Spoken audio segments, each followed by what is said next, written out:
Bonjour, bienvenue dans le tutoriel Website X5 professionnel. Comment créer l'insertion de commentaires automatiques dans votre blog. Vous allez donc sur blog. Sur blog, une fois que vous l'avez créé, vous allez sur commentaires. Et sur commentaires, vous pouvez faire en sorte que les commentaires des internautes interviennent ou soient insérés automatiquement. Donc vous cliquez sur permettre l'entrée des commentaires pour les articles du blog. Vous cliquez ici et plusieurs solutions s'offrent à vous. Soit c'est les commentaires qui viennent sur votre propre serveur gérés par vous-même, soit ce sont les commentaires Facebook à l'aide d'un petit script, soit ce sont les commentaires Disqute.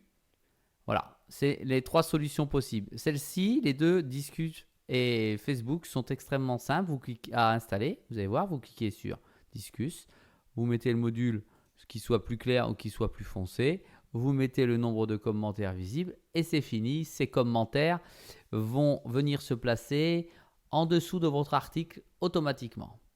Pour ce qui est de Disqute, vous cliquez dessus, on va vous demander votre code Disqute. Voilà, que vous copiez et que vous collez dessus. Et de même, les commentaires viendront automatiquement se placer sous votre article.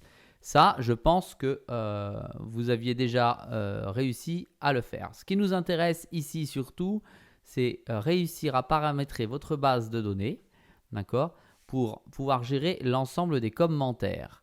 En cliquant sur Website X5 Templates, vous allez donc donner accès à vos lecteurs et à vos internautes, à votre propre base de données que vous allez gérer vous-même. Donc, on va cliquer sur Website X5 Template. Ici, vous allez mettre si vous souhaitez qu'il y ait des commentaires et des votes. Donc, commentaires et votes, commentaires ou votes en dessous de votre article. Dans le gestionnaire des commentaires, vous allez faire le choix de les commentaires sont insérés immédiatement après la rédaction de ceux-ci par l'internaute ou afficher les commentaires après l'approbation dans votre panneau de contrôle. Petit aparté, pour votre panneau de contrôle, cela fait l'effet d'un tutoriel complet. Donc je ne reviendrai pas dessus ici. Donc il s'agit ici de pouvoir donner votre approbation. Donc je clique sur approbation du contenu. L'ordre de l'affichage, vous préférez qu'il y ait soit le dernier commentaire en haut, soit le dernier commentaire en bas. On va laisser le dernier commentaire en haut, c'est le plus récent, c'est le plus proche du blog. Vous pouvez choisir de faire afficher un bouton abus, s'il y a des commentaires abusifs ou si le contrôle vous semble abusif. Et vous pouvez activer le contrôle anti-captcha avec le petit formulaire qui va s'afficher automatiquement. Le mode de vote, c'est pour pouvoir modifier les couleurs des étoiles que vous avez éventuellement acceptées ici. Enregistrement dans une base de données. Voilà, c'est ce qui va nous intéresser là plus particulièrement. Donc, l'enregistrement dans une base de données, c'est simple. Vous avez envoyé vos fichiers dans la base de données ou envoyé les fichiers à une base de données. Alors, il faut naturellement que vous ayez un répertoire, d'accord ? Il faut que celle-ci puisse envoyer un email. Sinon, vous ne pourrez pas enregistrer ici la fonction.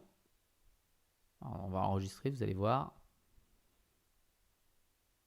Ça enregistre. On va mettre OK. Donc là, ça n'a rien fait. Ce qu'il faut faire, c'est vous allez sur le plan. Vous créez une page. Donc là, ici, page test. Vous faites glisser ici. On va supprimer ces modules. D'accord. Voilà. Vous revenez sur la page. Pardon, sur le plan, donc sur la page ici. Et là, vous allez sur propriété. Sur propriété, vous allez dans avancé. Dans avancé, vous mettez la page en PHP. D'accord ? Si cette page est indiquée en PHP, vous pourrez glisser le module blog dessus. Une fois que celle-ci est en PHP, vous pouvez aller sur cette fameuse page, glisser ici le module blog que vous allez chercher tout simplement à l'intérieur de vos différents objets qui sont ici. Et une fois que vous l'avez glissé, eh bien, la base de données avec les informations que vous avez va s'insérer à l'intérieur. Alors, allons chercher l'objet. Widget blog. Voilà. Bon, là, je vous rappelle que dans ma démonstration, il n'y a pas d'article dans le blog. Donc, je vous montre comment il faut faire, hein. Donc, voilà, le widget blog est ici.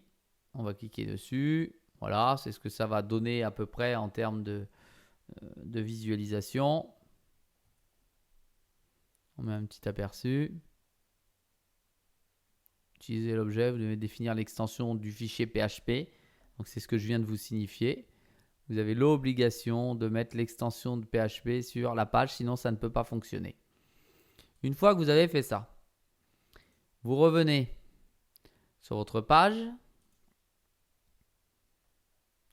Donc, vous revenez sur votre page et vous allez ensuite sur...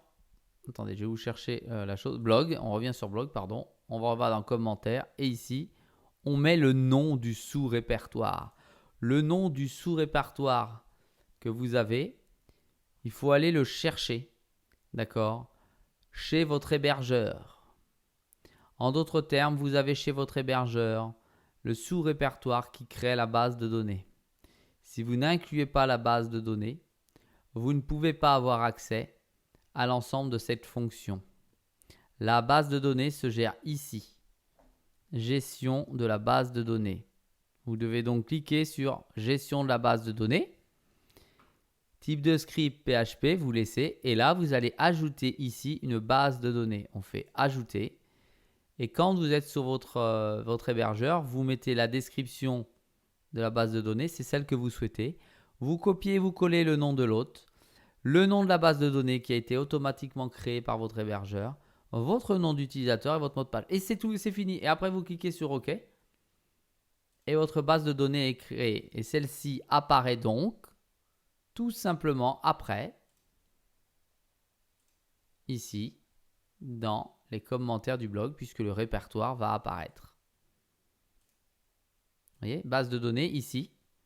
Donc vous mettez envoyer les données à une base de données. Base de données apparaît là, mais là, elle n'a pas été créée, donc ça n'apparaît pas là. Mais celle que vous auriez créée, comme je viens de vous montrer, apparaît ici. Vous cliquez dessus. Et voilà, tout simplement, ça va créer automatiquement le nom de la table, la base de données sera mise et les utilisateurs pourront utiliser la partie commentaire de votre blog.